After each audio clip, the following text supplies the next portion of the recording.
Hello friends, कैसे आप सब। स्वागत है आपका हमारे यूट्यूब चैनल पर।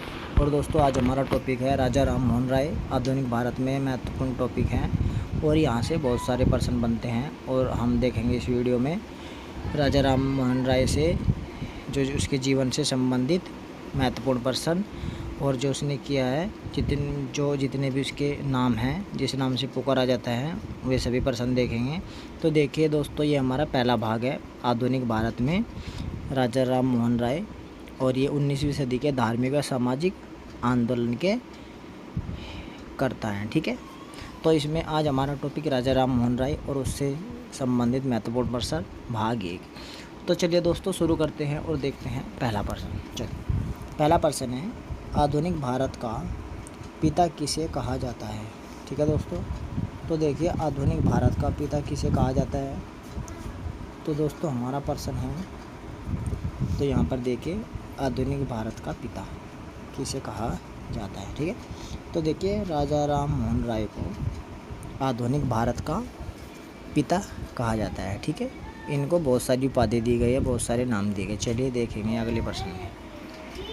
अगला पर्सन है नवजागरण का अग्रदूत किसे कहा जाता है। तो नवजागरण का अग्रदूत किसे कहा जाता है, तो ये भी राजा राम मोहन राय को कहा जाता है। ठीक है, चलिए अगले पर्सन पर चलेंगे। अगला पर्सन है भारतीय राष्ट्रवाद का जनक किसे कहा जाता है। तो भारतीय राष्ट्रवाद का जनक किसे कहा जाता है, तो ये राजा राम मोहन राय को कहा जाता है। ठीक है दोस्तों, चलिए अगले पर्सन पर चलेंगे। अगला पर्सन है सुधार आंदोलन के प्रवर्तक किसे कहा जाता है। तो इसका भी सही जवाब राजा राम मोहन राय है। चलिए अगले पर्सन पर चलेंगे। अगला प्रश्न है राजा राम मोहन राय का जन्म कब हुआ था। ठीक है, तो राजा राम मोहन राय का जन्म 22 मई 1772 को हुआ था। ठीक है, 22 मई 1772 को हुआ था। कहाँ हुआ था ये भी आगे देखेंगे। चलिए अगले प्रश्न पर चलेंगे। अगला प्रश्न है राजा राम मोहन राय का जन्म कहाँ हुआ था। ठीक है, तो उनका जो जन्म होता है हुआ था कोलकाता, मतलब के ये हुआ था हुगली ज़िले में। ठीक है, मतलब बंगाल में। ठीक है, कहाँ सी, ये बंगाल में। ठीक है, और यदि पूछे कहाँ, किस नदी के किस ज़िले में, तो हुगली। ठीक है दोस्तों, तो हुगली ज़िले में स्थित राधानगर में हुआ था। ठीक है, तो बंगाल के हुगली ज़िले में स्थित राधानगर में हुआ था। ठीक है, चलिए अब हम चलते हैं अगले पर्सन पर। देखिए दोस्तों, एक बात और बता दूं, यदि कोलकाता ना आया तो बंगाल आया तो बंगाल होगा, हुगली आया तो हुगली होगा। ठीक है, यदि कोलकाता हुआ तो इन चारों में से इस तरीके से तो कोलकाता होगा। ठीक है, यदि हुगली हुआ तो हुगली होगा, यदि बंगाल आया तो बंगाल होगा। ठीक है, और यदि ये तीनों दिए है, कोलकाता भी, बंगाल भी, हुगली भी, ठीक है, तो फिर होगा हमारा हुगली। ठीक है दोस्तों, तो आप पर्सन के हिसाब से करेंगे। ठीक है, अभी मैंने इनके हिसाब से लिया है तो इनमें कोलकाता होगा। ठीक है, और यदि कोलकाता भी है, बंगाल भी है, हुगली भी है, ठीक है, तो हुगली होगा। ठीक है, तो इस तरीके से आप करेंगे। लेकिन ज़्यादातर बंगाल भी पूछते हैं कि बंगाल में हुआ क्या हुआ, कि राजा राम मोहन राय का जन्म कहाँ हुआ, बंगाल में। ठीक है, और हुगली जिला। ठीक है, तो इस तरीके से आप इस प्रश्न को हल करेंगे। चलिए अगले प्रश्न पर चलते हैं। अगला प्रश्न है ब्रह्म समाज की स्थापना किसने की थी। ठीक है, तो ब्रह्म समाज की स्थापना राजा राम मोहन राय ने की थी। ठीक है, देखिए ब्रह्म समाज पहले क्या था, ब्रह्म सभा था। क्या था, ब्रह्म सभा था पहले। ठीक है, और बाद में इसका क्या हुआ फिर, ब्रह्म समाज। ठीक है, तो 20 अगस्त 1828 को ब्रह्म समाज की स्थापना हुई। ठीक है, किसने की, तो ये की राजा राम मोहन राय ने। ठीक है, और पहले क्या था, ये ब्रह्म सभा। ठीक है, ब्रह्म सभा। ठीक है, ब्रह्म सभा का फिर ब्रह्म समाज हो गया। ठीक है, इसका ये हो गया। चलिए अगले प्रश्न पर चलेंगे। अगला प्रश्न है राजा राम मोहन राय के पिता का क्या नाम था। ठीक है, तो राजा राम मोहन राय के पिता का नाम क्या था, रमाकांत था। ठीक है, क्या था, रमाकांत राय। तो रमाकांत राय इनके पिता का नाम था। चलिए अगले प्रश्न पर चलेंगे। अगला प्रश्न है राजा राम मोहन राय की माता का नाम क्या था, ठीक है। तो देखिए इनकी माता का नाम था तारिणी देवी, ठीक है। और ये विवेकानंद की माता का नाम था, और ये दोनों दयानंद सरस्वती की माता का नाम था, ठीक है। चलिए अगले प्रश्न पर चलेंगे। अगला प्रश्न है एकेश्वरवादियों का उपहार, ये पुस्तक का नाम है। नामक पुस्तक किसने लिखी थी, ठीक है। तो देखिए पुस्तक है एकेश्वरवादियों का उपहार। तो ये पुस्तक किसने लिखी थी, तो ये राजा राम मोहन राय ने लिखी थी, ठीक है। और ये जो पुस्तक है दोस्तों, ये पुस्तक बाइबिल के आधार पर लिखी थी राजा राम मोहन राय ने, ठीक है। ये भी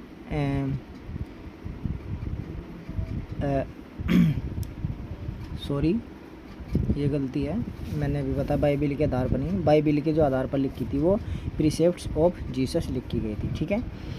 तो ये जो पुस्तक थी एकेश्वरवादियों का उपहार, ये फारसी जो भाषा में पुस्तक लिखी गई थी, तो ये फातउल मुवाहुद्दीन पुस्तक का अनुवाद है, ठीक है। और इसमें मूर्ति पूजा का भी खंडन किया गया है।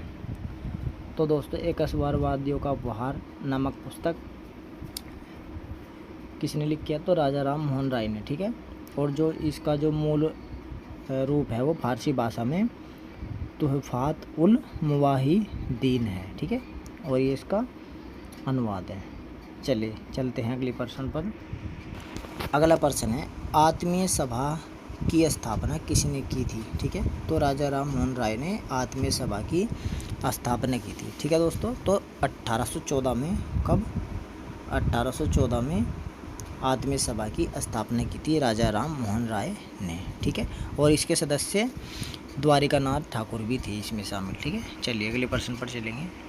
अगला प्रश्न है रमाकांत राय की मृत्यु के बाद जॉन डिग्बी के दीवान कौन बने, ठीक है। तो देखिए जॉन डिग्बी के दीवान बने राजा राम मोहन राय, ठीक है। राजा राम मोहन राय डिग्बी के दीवान बने, ठीक है दोस्तों। तो कब हुई थी इनकी मृत्यु पिता की, 1803 में, ठीक है। चलिए अगले प्रश्न पर चलेंगे। अगला प्रश्न है वेदांत सोसाइटी की स्थापना किसने की थी, ठीक है। तो वेदांत सोसाइटी की स्थापना राजा राम मोहन राय ने की थी, ठीक है दोस्तों। वेदांत सोसाइटी है, और वेदांत सोसाइटी की स्थापना कब हुई थी, तो 1816 ईस्वी में वेदांत सोसाइटी की स्थापना की थी, ठीक है। 1816 ईस्वी में, ठीक है। चलिए अगले प्रश्न पर चलेंगे। अगला प्रश्न है हमारा प्रीसेप्ट्स ऑफ जीसस, ठीक है दोस्तों। देखिए ये पुस्तक है वो जो बाइबिल के आधार पर लिखी गई है, ठीक है। तो प्रीसेप्ट्स ऑफ जीसस पुस्तक किसने लिखी है, तो ये राजा राम मोहन राय ने लिखी है, ठीक है दोस्तों। तो देखिए 1820 ईस्वी में, कब, 1820 ईस्वी में राजा राम मोहन राय ने बाइबिल के आधार पर प्रीसेप्ट्स ऑफ जीसस पुस्तक लिखी, जिसके कारण अनेक ईसाई मित्रों ने ईसाई बनाने का प्रयत्न भी किया, ठीक है। और इस पुस्तक का प्रकाशन 1823 ईस्वी में जॉन डिग्बी के प्रयासों से लंदन में हुआ, ठीक है। तो इतना ध्यान रखेंगे। चलिए अगले प्रश्न पर चलते हैं। अगला प्रश्न है पत्रकारिता का अग्रदूत किसे माना जाता है, ठीक है दोस्तों। तो पत्रकारिता का अग्रदूत राजा राम मोहन राय को माना जाता है, ठीक है। चलिए अगले प्रश्न पर चलेंगे। अगला प्रश्न है आत्मीय सभा की स्थापना कब हुई थी, ठीक है दोस्तों। तो आत्मीय सभा की स्थापना हमने पहले बताया 1814 ईस्वी में हुई थी, और राजा राम मोहन राय ने की थी, ठीक है। चलिए और इसमें द्वारिका ठाकुर भी शामिल थे, द्वारिका नाथ ठाकुर। चलिए अगले प्रश्न पर चलेंगे। अगला प्रश्न है प्रीसेप्ट्स ऑफ जीसस पुस्तक कब लिखी गई थी, ठीक है दोस्तों। तो देखिए मैंने पहले बताया 1820 ईस्वी में लिखी गई थी, ठीक है। 1820 ईस्वी में, ठीक है। और बाइबिल के आधार पर लिखी गई थी, ठीक है। चलिए अगले प्रश्न पर चलेंगे। अगला प्रश्न है वेदांत सोसाइटी की स्थापना कब हुई थी, ठीक है। तो देखिए वेदांत सोसाइटी की स्थापना 1816 में वेदांत सोसाइटी की स्थापना हुई थी, ठीक है। 1816 ईस्वी में। चलिए अगले प्रश्न पर चलेंगे। अगला प्रश्न है तो कलकत्ता हिंदू कॉलेज, ठीक है दोस्तों, की स्थापना किसने की थी। तो कलकत्ता हिंदू कॉलेज की स्थापना राजा राम मोहन राय ने की थी। ठीक है दोस्तों, तो आपको ध्यान रखना है जो कलकत्ता हिंदू कॉलेज है उसकी स्थापना 1817 ईस्वी में की थी। ठीक है, कब?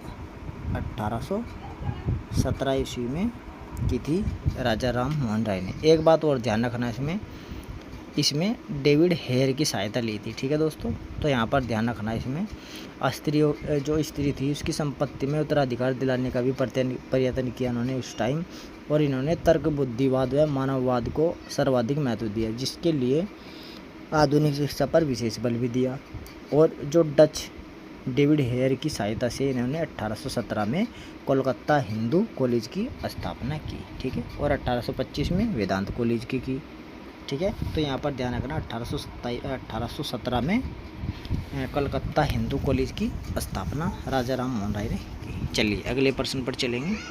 तो अगला प्रश्न है हमारा, कलकत्ता हिंदू कॉलेज की स्थापना कब हुई थी? ठीक है, तो अभी बताया भी हमने 1817 ईस्वी में कलकत्ता हिंदू कॉलेज की स्थापना की थी। चलिए अगले प्रश्न पर चलते हैं।